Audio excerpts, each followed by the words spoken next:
¿qué tal? Muy buenas tardes para todos y todas. Saludamos a los medios de comunicación que nos acompañan de manera presencial y a quienes siguen esta transmisión en vivo a través de la página web y las redes sociales de la Presidencia de la República. Tras finalizar la reunión entre el presidente de la República, señor Gustavo Petro Urrego, y los miembros del Consejo de Seguridad de Naciones Unidas, damos paso a la intervención de su excelencia, señora embajadora Caroline Rodríguez Birkett, presidenta del Consejo de Seguridad y representante permanente de Guyana ante el mismo. Damas y caballeros, después de un buen día con los medios y a nombre de los miembros de las Naciones Unidas y el Consejo de Seguridad, es un placer tener la oportunidad de dirigirme a ustedes. Estamos aquí en Colombia para presenciar de primera mano el progreso logrado en los últimos 8 años de implementación del Acuerdo Final de Paz de 2016 y el compromiso del Consejo de Seguridad hacia la paz en Colombia. Durante nuestra misión tendremos la oportunidad de reunirnos con interesados relevantes e interlocutores involucrados en la implementación del Acuerdo de Paz. También visitaremos ubicaciones en campo para revisar el progreso y los desafíos en la implementación del Acuerdo final y obtener una mayor idea de los esfuerzos para expandir el alcance de la paz en el país.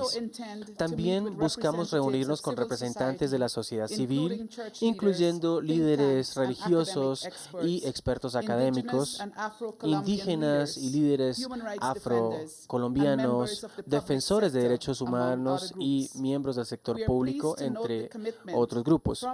Estamos contentos de esta reunión con el presidente Petro de ver su compromiso en la implementación del Acuerdo Final de 2016 y las expresiones amplias del compromiso nacional para su implementación continuada.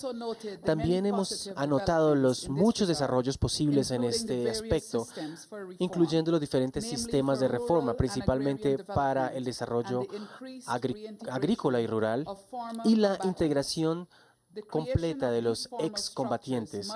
Estas estructuras de excombatientes deben llevar a resultados de cambio en campo. En cuanto al compromiso del gobierno colombiano, promovemos la aceleración de los capítulos firmando un pacto nacional de completar 60% de la implementación para el 2026.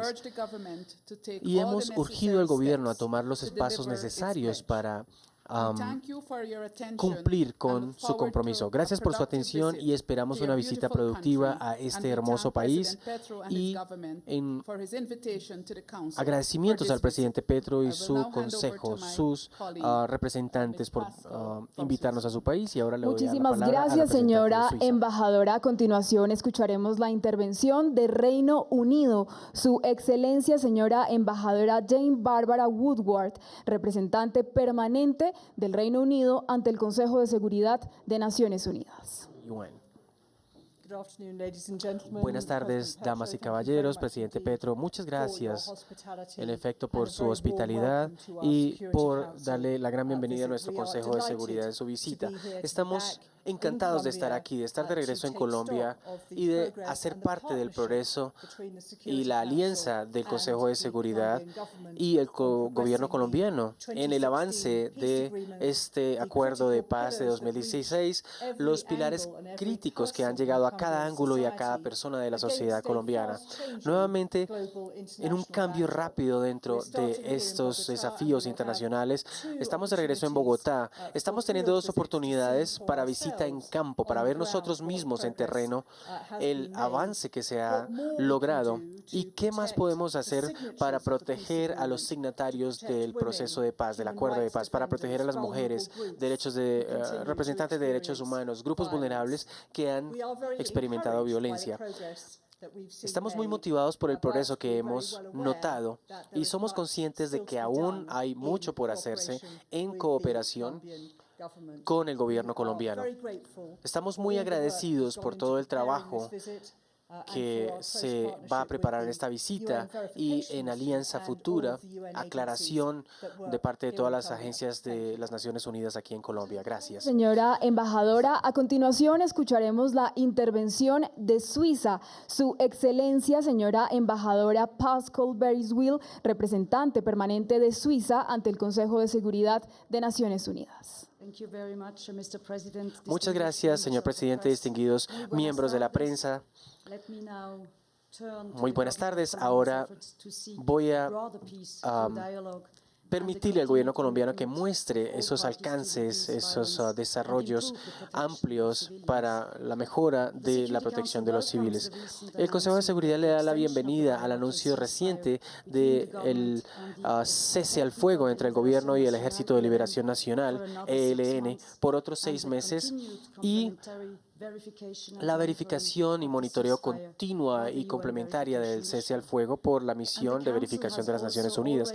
El Consejo también ya ha expresado anteriormente su esperanza para un mayor progreso en un diálogo y una mayor implementación del acuerdo de cese al fuego entre el gobierno y el grupo llamado Estado Mayor Central para continuar expandiendo el mandato de la verificación, misión de verificación para incluir la verificación y monitoreo de este cese al fuego bilateral. Con esta política exhaustiva de paz, Colombia ha presentado o representado un ejemplo positivo para el mundo. Estamos aquí no solo para promover, para incitar el apoyo de las agencias, sino también seguir el ejemplo de otros países del mundo. Este proceso de paz busca la paz como la base y cubre diferentes áreas para ver soluciones negociadas con diferentes grupos armados y con diferentes elementos de trabajo con la sociedad civil y los interesados locales. Este proceso complementario tiene desafíos, pero también trae oportunidades convenientes. El Consejo de Seguridad y mi país, Suiza, a nivel nacional apoya estos esfuerzos de manera inclusiva y solución sostenible del conflicto armado y su curso. También permítanme decir que hay muchos aspectos innovadores del acuerdo de paz. Hemos hablado y aprendido sobre problemas ambientales, de tierra y también sobre mujeres, paz y seguridad, donde ustedes tienen el acuerdo de paz con uno de los procesos de paz más con mayor respuesta a la parte de género, y estamos buscando realmente participar con representantes de mujeres o organizaciones de mujeres a nivel nacional, regionales y locales para escuchar sus voces en una variedad de elementos. Ahora permítame concluir diciendo y reiterar el apoyo completo al proceso de paz del gobierno colombiano y esperamos tener intercambios enriquecedores. Y permítame concluir con el señor Silva, que dice que la paz es para todos. Muchas gracias. Muchas gracias. Muchas gracias, señora embajadora. Señoras y señores, a continuación se dirige a ustedes el señor presidente de la República, Gustavo Petro Urrego. Bien, lo que hablamos ahora en la reunión, muy extendida de mi parte, fue tratar de resumir el acuerdo de paz en unos capítulos generales, unos bloques que nos permitirían como encontrar la lógica y sobre todo poder tener una evaluación relativamente eficaz. Antes que nada, Colombia tiene 4 décadas en donde su violencia viene disminuyendo. Periodo largo, pero constante disminución de su propia violencia. Y ese es un elemento positivo. Si lo miden por tasa de homicidios, como se miden mundialmente estos temas, pues indudablemente la situación actual de Colombia comparada con la de 1983, por ejemplo, hace 40 años, es muy positiva respecto a esas épocas. Pero aún estamos en una violencia. Y entonces, para entender esta que vivimos en varias regiones del país, porque la violencia ya no es nacional, sino se ha fragmentado y ocupa los territorios permanentemente excluidos en el país, pues es bueno hacer el balance con el Consejo de Seguridad de si se cumplió o no los acuerdos de paz con la FARC hasta la fecha. Es un periodo de 12 años. Si descuento, siendo muy magnánimo, los daños finales del presidente Santos y no los cuento, entonces son 3 gobiernos: gobierno Duque, gobierno Petro en proceso y el que sigue, o la que sigue. Entonces, eso significaría que ya un porcentaje muy avanzado, un poquito menos de la mitad, pero debería haberse obtenido en estos 4 grandes capítulos para poder afirmar con suficiencia que se ha cumplido el acuerdo de paz. Esos capítulos rápidamente son: reforma rural, el nudo gordiano del conflicto armado durante muchas décadas. El acuerdo firmado con el gobierno habló de 3 millones de hectáreas de reforma agraria, es decir, de transferencia de la tenencia de la tierra, de grandes poseedores a campesinos. Esa es la reforma agraria. Y 7 millones de hectáreas de titulación, es decir, de entregarle formalmente un título a gente campesina que ya está sobre la tierra, o a reservas indígenas, o a comunidades afros. Este primer punto tuvo 13.000 hectáreas compradas en el gobierno pasado y 200.000 en el presente. Deberíamos estar aproximadamente en 1.200.000 hectáreas. A pesar que hemos acelerado, aún el ritmo es insuficiente y perdimos 4 años. Y en relación a las 7 millones de hectáreas tituladas, vamos en 1.600.000 hectáreas. Igualmente. Este es el capítulo reforma agraria. Se perdieron 4 años. El segundo gran capítulo de los acuerdos de paz lo podemos denominar la verdad. No tiene que ver tanto con el Ejecutivo, tiene que ver con la justicia. Se creó la Justicia Especial para la Paz en esos acuerdos, con este objetivo. Si miramos, si ha aparecido la verdad judicial, hay un esfuerzo de la Comisión de la Verdad Histórica que entregó su informe, pero el esfuerzo de la verdad judicial, que es el que tiene que acabar la impunidad durante todas estas décadas de conflicto, pues tenemos que decir también que no se ha cumplido. Lo que ha existido es que la verdad se fragmentó en diversos tribunales de acuerdo al tipo de sujeto de violencia. Guerrilleros y militares fueron a parar a la JEP, paramilitares a la Justicia y Paz, y civiles terceros, que se les llamó jurídicamente, que son quizás los que dieron las órdenes y las financiaron, están en la justicia ordinaria. Los procesos en justicia ordinaria no se movieron durante todo el periodo. Es decir, los terceros, los mayores responsables de la violencia, parcialmente, muy parcialmente los de Justicia y Paz, y algo se avanzó en JEP, pero esa fragmentación de la verdad, a veces sobre el mismo hecho, pero con actores diferentes en el mismo hecho, termina en tribunales diferentes.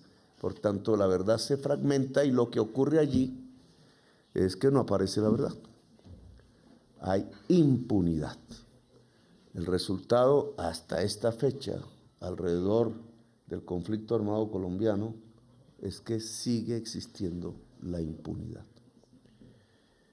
Si vamos hacia un tercer gran capítulo, que sí tiene que ver con los gobiernos ejecutivos, es la transformación del territorio. Uno de los grandes fracasos históricos de la nación colombiana durante 2 siglos de república. Este es un tema que también es uno de los ejes del acuerdo de paz que hizo Santos con la FARC. Transformar el territorio significa que el Estado Social de Derecho se construye en donde antaño fue la guerra, Son territorios, como todos sabemos, olvidados desde hace 2 siglos, donde las minorías étnicas que se llaman en Colombia son mayorías étnicas en el territorio. El Estado los olvidó durante 2 siglos. El balance de las inversiones sobre esos territorios, que fue lo que se derivó del acuerdo de paz, según la Contraloría, es que 80 billones de pesos se han invertido allí en estos años. Yo vengo de recorrerlos con todo el gobierno en pleno y de contrastar el gobierno con las comunidades reunidas sin intermediarios. Yo no veo esa inversión. Todos los indicadores de mortalidad infantil, de mortalidad materna, de agua potable, de niveles de cobertura de educación, es decir, las condiciones básicas de existencia siguen siendo las mismas que antes de los acuerdos de paz y profundamente ínfimas comparadas con las regiones más ricas de Colombia. Mientras la tasa de mortalidad de una región rica de Colombia es de 1 dígito en términos de mortalidad infantil, en estas regiones alcanza 3 dígitos, que marca la enorme desigualdad social y territorial de Colombia. La aguja no se ha movido. ¿Qué se hizo el dinero? Esa debería ser una pregunta a hacer a la Contraloría. ¿Qué pasó con el dinero que dicen se invirtió en estos territorios y que debió, por la magnitud del recurso que se dice, mover las agujas del desarrollo social y no las movió?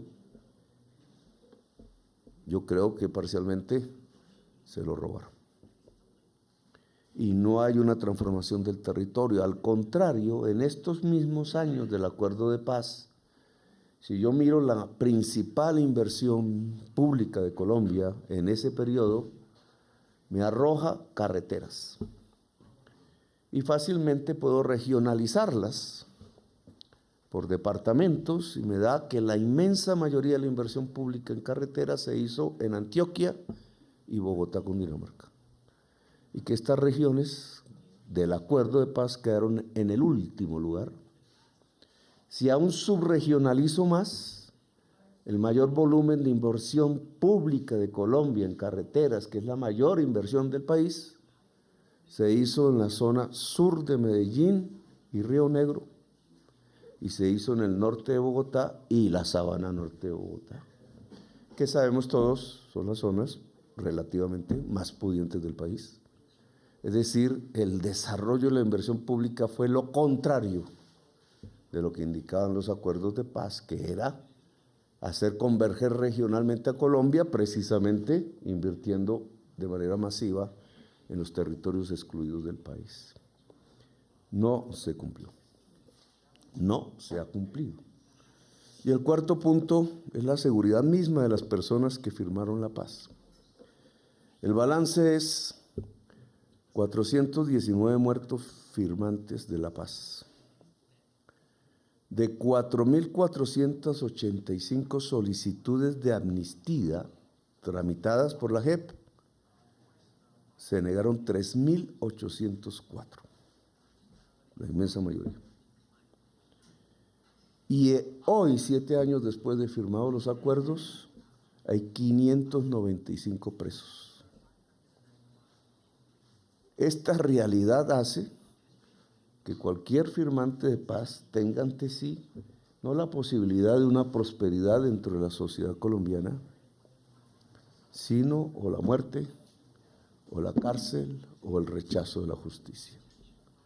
El efecto de esto, de este incumplimiento, es que de nuevo se reactivó violencias en los territorios que debieron ser abandonados por la FARC, ocupados por el Estado Social de Derecho. Una violencia nueva, es una nueva fase que ya no tiene que ver con la política como antes, sino que tiene que ver con las economías ilícitas que le están dando todo el aceite y la gasolina a que de nuevo se vuelva a prender la violencia en Colombia. Esfuerzo que estamos tratando de contrarrestar con la estrategia de la paz total. Este es el balance hasta el día de hoy. Nos queda un tiempo, lo que queda de este gobierno y el siguiente gobierno, para que en próximas reuniones con el Consejo de Seguridad de Naciones Unidas, ante el cual se declaró el acuerdo, tiene un estatus allí. Me decía el canciller Leiva que nos suspendieron, que él fue el que organizó esta reunión, que ese estatus equivale como al que hizo Francia cuando decidió no hacer más pruebas nucleares hace un tiempo y declaró eso ante el Consejo de Seguridad. Nosotros también declaramos nuestro acuerdo de paz FARC-Gobierno ante el Consejo de Seguridad, tiene más o menos ese mismo estatus. Por eso hay una verificación, etcétera, y ojalá que estas cifras puedan acelerarse. La decisión que yo he tomado ante esta realidad es que ya no son las instituciones que salieron del gobierno Santos, pequeñas, raquíticas y sin presupuestos, las que pueden lograr que esto simplemente, sino que es todo el gobierno nacional completo, con todo el presupuesto del país destinado a resolver el problema de la desigualdad social y territorial en Colombia, y que por tanto el gran coordinador de la implementación de la paz es el presidente de la República. Gracias, muy amables por haberme escuchado. Muchísimas gracias, señor presidente. A continuación daremos paso a las preguntas de 3 medios de comunicación. Por temas de tiempo las haremos de manera seguida y posteriormente se dará su respuesta. Invito a Cindy Morales de El Espectador, a Luis Jaime Acosta de Reuters y a Camilo Blanco de Noticias RCN a pasar el micrófono para realizar sus preguntas. Muchísimas gracias. Yo hablo en nombre de los colegas que cubrimos los temas de paz. En el pasado Consejo de Seguridad hubo dudas sobre la ampliación del mandato de la misión de verificación de la ONU en el proceso con la disidencia conocida como Estado Mayor Central. ¿Qué se necesita? ¿Qué necesita el Consejo de Seguridad hoy en esa visita para que esa ampliación se dé? Y por otro lado, ¿cuál es la posición del Consejo de Seguridad sobre la reciente carta del antiguo secretariado sobre posibles incumplimientos en la JEP? Gracias. Muy buenas tardes. Para el Consejo de Seguridad de las Naciones Unidas, la ONU está contemplando involucrarse en negociaciones de paz con grupos diferentes al Ejército de Liberación Nacional, ELN, y al Estado Mayor Central, es decir, con la Segunda Marquetalia y las autodefensas gaitanistas de Colombia. Y si es así, la misión de verificación tendría la capacidad para apoyar tantos procesos de paz en forma simultánea, además de la implementación del acuerdo de paz firmado en el 2016. Y para el señor presidente Petro, si me permite, las autodenominadas autodefensas gaitanistas de Colombia, o llamadas por el gobierno el Clan del Golfo, están reclamando un estatus político para desentrabar la negociación. Su gobierno está contemplando esa posibilidad, teniendo en cuenta que anteriores gobiernos, en el caso de Uribe, en el 2005 hizo una negociación de paz que permitió sacar de la guerra varios hombres que conformaban los escuadrones paramilitares. Muchas gracias. Buenas tardes. El ELN ha pedido financiación para dejar de secuestrar en medio del cese el fuego. Ellos lo llaman un fondo multidonante. ¿Se ha discutido dentro del Consejo de Seguridad esa posibilidad? Y, presidente, ¿usted cómo lo ve? ¿Qué condiciones cree que debe haber para que exista este fondo multidonante? Adelante. Muchas gracias por sus preguntas. Voy a tomar las primeras dos porque están relacionadas con el mismo tema. En adición a nuestro enfoque en este estatus de la implementación del Acuerdo Final de Paz de 2016, esta visita también nos permite hablar con el gobierno y con otras entidades sobre otros diálogos que se están llevando a cabo. Y nos estaremos reuniendo con los negociadores del gobierno, con el ILN y el EMC, para tener un mayor entendimiento. Gracias. Bueno, el tema autodefensas tiene unos orígenes históricos que es el paramilitarismo. son ecos, como en todas estas organizaciones del pasado, no es exactamente lo mismo. En la negociación con los paramilitares que yo viví desde el Congreso, sí se quiso de entrada establecer un estatus político, incluso a través de un referendo de aquella época que ya se ha olvidado mucho, conceder amnistía e indulto y dar curules del Congreso de manera indeterminada, fue la palabra usada, en un proyecto de consulta popular que la Corte no dejó pasar. Y después vino la discusión de la Ley de Justicia y Paz, y después la sentencia de la Corte Constitucional, que es la que cierra la gran discusión que hubo alrededor de este proceso, que los paramilitares dicen se incumplió. Ese cierre de la Corte Constitucional nos arrojó fue a un proceso mediante el cual el paramilitarismo se sometía a la justicia, tribunales de justicia y paz, había unos beneficios jurídicos establecidos en la ley a cambio de verdad, que fue lo que yo propuse en el Congreso y otros muchos parlamentarios de ese entonces, a cambio de verdad y de reparación a las víctimas. Es decir, cambió el primer escenario y finalmente fue lo que llamamos un sometimiento colectivo a la justicia.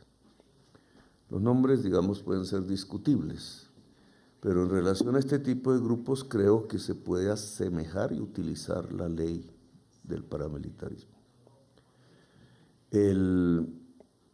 Eso no hay en este momento contactos, así que no sabemos reacciones al respecto.